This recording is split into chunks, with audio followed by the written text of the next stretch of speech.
स्वागत है आपका पॉलिटी की ये पहली क्लास में। तो आज हम बात करेंगे प्रस्तावना, भारतीय संविधान में उद्देशिका, प्रस्तावना या प्रियम्बल के बारे में।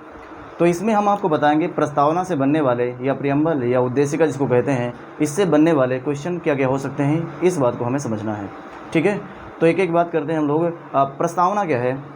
हमारे संविधान में, हमारे कॉन्स्टिट्यूशन में प्रस्तावना जो है कि एक भूमिका कहा जाता है, एक प्रियम्बल कहा जाता है। इसका क्या महत्व है? अनेक इतिहासकारों ने अपने अपने मत रखे हैं कि प्रस्तावना को किसी ने संविधान की आत्मा कहा है, किसी ने जन्मपत्री कहा है, तो किसी ने उसका परिचय पत्र कहा है, तो किसी ने कुछ ना कुछ इसको कह के संबोधित किया है। यह संविधान जो है विद्वान निर्माताओं के, जो संविधान निर्माता थे, उनको जानने की कुंजी भी कहा गया है ना। तो हम लोग बात करेंगे प्रस्तावना में कौन कौन से प्रश्न एग्ज़ाम के पॉइंट ऑफ व्यू से महत्वपूर्ण हो सकते हैं और पूछे भी गए हैं और पूछे जाने की संभावना बनी रहती है। ठीक है, तो देखिएगा प्रस्तावना क्या है।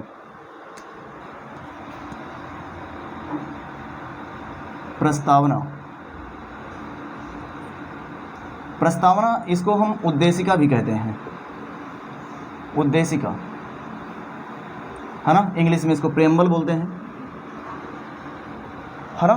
तो प्रस्तावना क्या है, क्या बताती है, हम क्या हैं और हम आगे क्या करना चाहते हैं, हमारे क्या उद्देश्य हैं, इसके बारे में बताती है प्रस्तावना। ठीक है, प्रस्तावना का जो शब्द है, प्रस्तावना शब्द कहाँ से लिया गया है? तो एक क्वेश्चन आता है कि जो प्रस्तावना शब्द है ये कहाँ से लिया गया है, जो ठीक है ना, और प्रस्तावना के विचार कहाँ से लिए गए हैं और प्रस्तावना की भाषा कहाँ से ली गई है।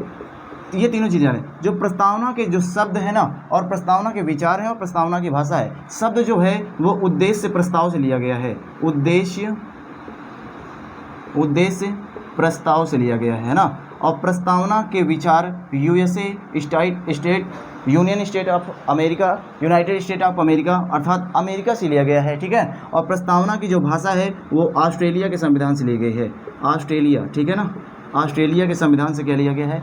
प्रस्तावना की भाषा, प्रस्तावना के विचार यूएसए से लिए गए हैं, प्रस्तावना की शब्द जो है वो उद्देश्य प्रस्ताव से लिया गया है। ठीक है, चलिएगा हम लोग अब बात करेंगे क्या कि जो प्रस्तावना है इसको अनेक इतिहासकारों ने क्या क्या कहा है, हमारे संविधान जो निर्माता थे उन्होंने क्या बताया है। तो प्रस्तावना को है ना किस नाम से संबोधित किया गया? प्रस्तावना को है ना भारतीय संविधान को जानने की कुंजी है। भारतीय संविधान निर्माताओं के, भारतीय संविधान निर्माताओं के विचारों को जानने की कुंजी है ना। कुंजी मतलब की है, चाबी है ना। तो ये बताया गया। किसने कहा है? अब ये क्वेश्चन बन जाता है कि किसने कहा है कि संविधान की जो प्रस्तावना है वह क्या है? राजनीतिक जन्मपत्री है ना। किसने कहा है कि संविधान जो प्रस्तावना है वह संविधान का परिचय पत्र है। तो प्रस्तावना को संविधान का परिचय पत्र किसने कहा है? संविधान का परिचय पत्र, आइडेंटिटी कार्ड, परिचय पत्र किसने कहा है? बता देंगे एम.एन. पालकी वाला ने कहा है कि क्या है? प्रस्तावना संविधान का परिचय है। प्रस्तावना क्या है? प्रस्तावना राजनीतिक जन्मपत्री है। राजनीतिक, सारे क्वेश्चन इंपॉर्टेंट हैं। राजनीतिक जन्मपत्री है। ये किसने कहा है? प्रस्तावना को राजनीतिक जन्मपत्री किसने कहा है? आप बता देंगे के.एम. मुंशी ने कहा है। कन्हैयालाल मणिकलाल मुंशी इनका पूरा नाम है। के.एम. मुंशी ने क्या कहा है कि प्रस्तावना जो है राजनीतिक जन्मपत्री है। किसने कहा है कि प्रस्तावना को संविधान की आत्मा किसने कहा है ना।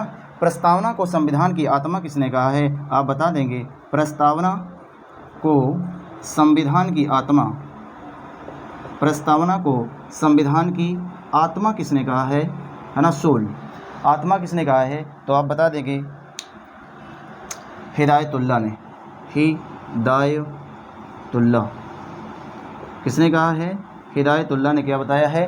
प्रस्तावना को क्या बताया है? आत्मा बताया है। संविधान की आत्मा प्रस्तावना। जबकि डॉक्टर भीमराव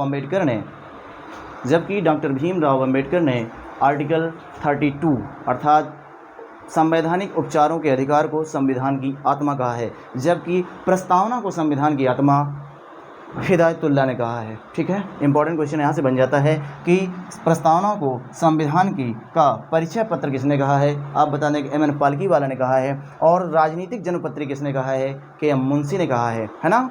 अब इसके बाद ये क्वेश्चन पूछे जाते हैं तो सारे इंपॉर्टेंट क्वेश्चन यहाँ से बनने वाले क्या होते हैं कि प्रस्तावना एक बेरुवाड़ी संघ, बंगाल का एक क्षेत्र पड़ता है बेरुवाड़ी संघ, बेरुवाड़ी क्षेत्र है, उस केस में आया कि जो प्रस्तावना है वो संविधान का अंग नहीं है। क्या नहीं है? प्रस्तावना संविधान का अंग नहीं है। किस में बताया गया है? तो एक केस आया, केस क्या आया था कि बेरुवाड़ी केस, इसमें बताया गया क्या, इसमें केस आया क्या कि संविधान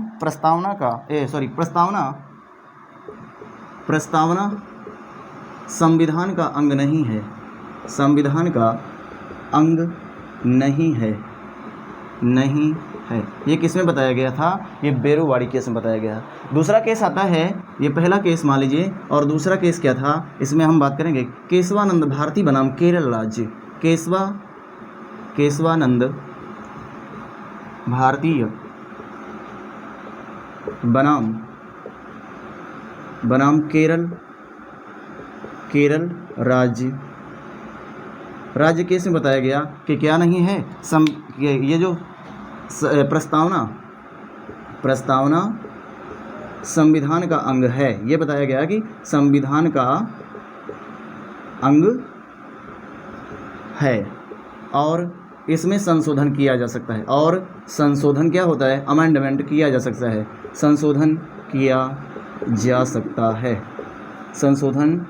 जा सकता है, इसमें बताया गया था, है ना। तो एक केस आप याद रखिएगा कि किस केस में बताया गया था कि जो संविधान की प्रस्तावना है ना, उसमें संशोधन नहीं हो सकता है, उसका अंग ही नहीं है, हमारे कॉन्स्टिट्यूशन का भाग ही नहीं है, तो हम उसमें क्या नहीं कर सकते हैं? संशोधन नहीं कर सकते हैं, अमेंडमेंट नहीं कर सकते हैं। संविधान संशोधन की बात करें 368 में आता है, कहाँ से लिया गया है? इस सारे क्वेश्चन इंपॉर्टेंट हो जाते हैं, ठीक है ना। प्रस्तावना का जो अंग नहीं है, बेरुवाड़ी केस में बताया गया था प्रस्तावना अंग नहीं है संविधान का। केशवानंद भारती बनाम केरल राज्य में बताया गया कि प्रस्तावना संविधान का क्या नहीं है, संविधान का अंग है। और इसमें हम क्या कर सकते हैं? मूल ढांचे को छोड़ करके, है ना, इसमें हम संशोधन कर सकते हैं। इस बात को आप समझ पाए होंगे। तो हमने बताया कि शब्द जो है उद्देश्य प्रस्ताव से लिया गया है, विचार यूएसए से लिए गए हैं, भाषा ऑस्ट्रेलिया के संविधान से ली गई है। भारतीय संविधान निर्माताओं के विचारों को जानने की हमारी प्रस्तावना जो प्रेम्बल है, उद्देशिका है, उनको जानने की कुंजी है, की है, चाबी है। प्रस्तावना के संविधान को परिचय पत्र किसने कहा है?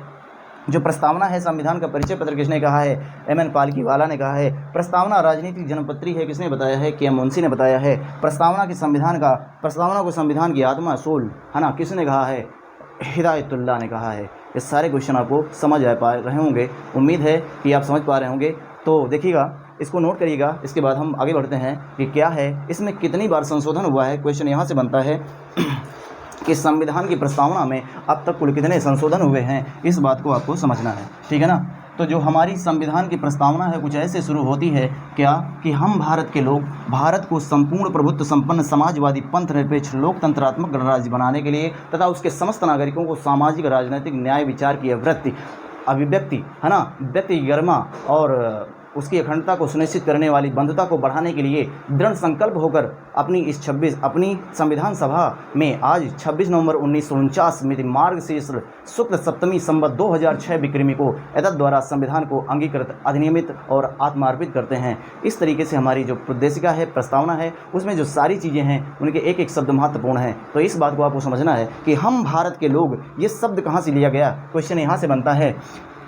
तो हम भारत के लोग क्या है, हम जब सबसे पहला है we the people of India, हम भारत के लोग शब्द कहाँ से लिया गया? हम भारत के लोग शब्द यूएनओ के चार्टर से लिया गया है। यूएनओ, यूनाइटेड नेशन ऑर्गेनाइजेशन, संयुक्त राष्ट्र संघ, यूएनओ के चार्टर से लिया गया है, चार्टर से लिया गया, यूएनओ के चार्टर से लिया गया है, ठीक है। इस बात में अब ये क्वेश्चन आता है कि जो न्याय कितने प्रकार का है, सामाजिक, आर्थिक, राजनीतिक न्याय, है ना। तो न्याय की बात करेंगे, न्याय, है ना, सामाजिक कितने प्रकार का है, सामाजिक,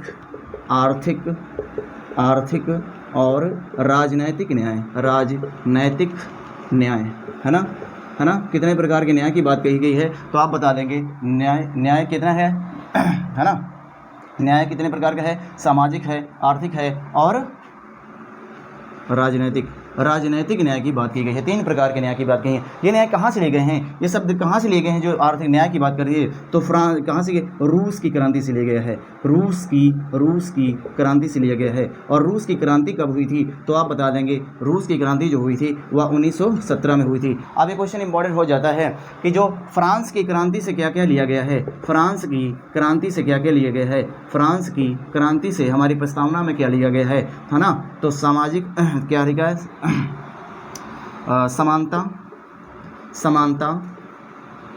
स्वतंत्रता और बंधुत्व की, ये सारी चीज़ें कहानी के फ्रांस की क्रांति से ली गई हैं। और फ्रांस की क्रांति कब हुई थी, 1789 एडी में हुई थी, ईस्वी में हुई थी। इस बात को समझना है ना।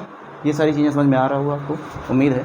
तो देखिएगा कि इसमें कितनी बार संशोधन हुआ है, इसमें लोकतंत्र क्या है, संपूर्ण प्रभुत्व क्या है। संपूर्ण प्रभुत्व, लोकतंत्र का मतलब होता है जनता का शासन, जनता द्वारा जनता के लिए, है ना। गणतंत्र का मतलब होता है किसी भी पद का, सर्वोच्च पद का वंशानुगत ना होना, है ना। किसी भी भारत में जो जैसे राष्ट्रपति का पद है वो वंशानुगत नहीं है, इसलिए ये किसका क्या मतलब हुआ, गणतंत्र का मतलब हुआ है मतलब किसी भी पद का आनुवांशिक ना होना जो सर्वोच्च पद होता है ना। समाज कितने प्रकार, सामाजिक, आर्थिक, राजनीतिक न्याय की बात हुई। और हमारे यहाँ जो राज्य की बात कही है, जो पंथ निरपेक्ष राज्य है ना, कौन कौन से पंथ निरपेक्ष, हमने जो कि लिया ना, समानता, स्वतंत्रता और बंधुत्व, पंथ निरपेक्ष जिसे बात की है ना, तो ये कहाँ से लिया गया है। पंथ निरपेक्ष कितने प्रकार, देखो राज्य 3 प्रकार का होता है, सात्विक, सैद्धांतिक और नास्तिक, ठीक है, इस तरीके से। तो इसमें संशोधन पूछा जाता है, भारतीय संविधान की प्रस्तावना संशोधन कितना हुआ है, 1 बार हुआ है। संशोधन कितने बार हुआ, 1 बार। 1 बार क्या हुआ है, संशोधन हुआ है, अमेंडमेंट हुआ है। संशोधन कितनी बार हुआ है, 1 बार। 1 बार संशोधन हुआ, है ना। और कब हुआ तो बता देंगे, कौन सा संशोधन नंबर था, 42वां संविधान संशोधन, 42वां 42 नंबर का कब हुआ, 1976 में।